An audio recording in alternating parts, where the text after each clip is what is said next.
panahon ngayong umaga po ng October 19, 2024 na kung saan sa ngayon ay patuloy pa rin po na lumalakas ang sama ng panahon na nasa silangan po ng Bicol Region at base po dito sa weather model nating ginagamit ay nandito na po sa loob ng ating area of responsibility ang isa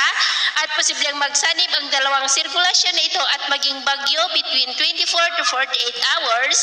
at hindi pa rin po inaalis ang posibilidad na maging malakas yan na bagyo at tatawaging bagyong Christine na banta po dito sa Luzon at pagbabasehan po natin ay pinapakita dito sa wind map ay posible itong maging malakas na bagyo na aabot po sa typhoon category kaya atin lamang pong babantayan ang development niyan lalo na at nasa karagatan pa at ito naman ay pinapakita ng forecast model natin pong ginagamit hanggang po sa susunod na 2 linggo at sa lagay ng ating panahon ngayong madaling araw ay generally fair weather naman sa malaking bahagi ng ating bansa pero may tsansa pa rin ng mga isolated rains sa ilang bahagi po ng extreme northern Luzon, Aurora, Polillo Island, Southern Quezon, Camarines Norte, ilang bahagi po ng Calapan, Marinduque, Romblon, Masbate, Northern Palawan, ilang bahagi po ng Aklan, Iloilo, Negros, Cebu, Bohol, ilang bahagi ng Leyte,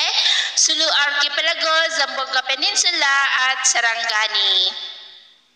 At mamaya po ay sisikat pa rin ang araw sa malaking bahagi ng ating bansa pero may tsansa pa rin ng maulap na kalangitan with isolated rain sa ilang bahagi po ng Polillo Island, Camarines Norte, Legazpi, Marinduque, Romblon, Masbate, Palawan, ilang bahagi ng Panay Island, Negros, Cebu at Zamboanga Peninsula. At mamayang hapon, mas mataas muli ang tsansa ng mas maulap na kalangitan with isolated light to heavy rain sa ilang bahagi ng ating bansa. Kaya kung lalabas tayo sa ating mga tahanan, ay ugaliin naman po natin lagi ang magdala ng kahit anong panangga natin sa init ng araw at proteksyon na rin po sa mga biglaang buhos ng ulan. At sa atin naman po ang mga baybayin, wala naman po tayong nakataas na namang gale warning signals pero ba yung pag-iingat lamang po kung papalaot tayo para po mas makaiwas sa mga sakunang pangkaragatan.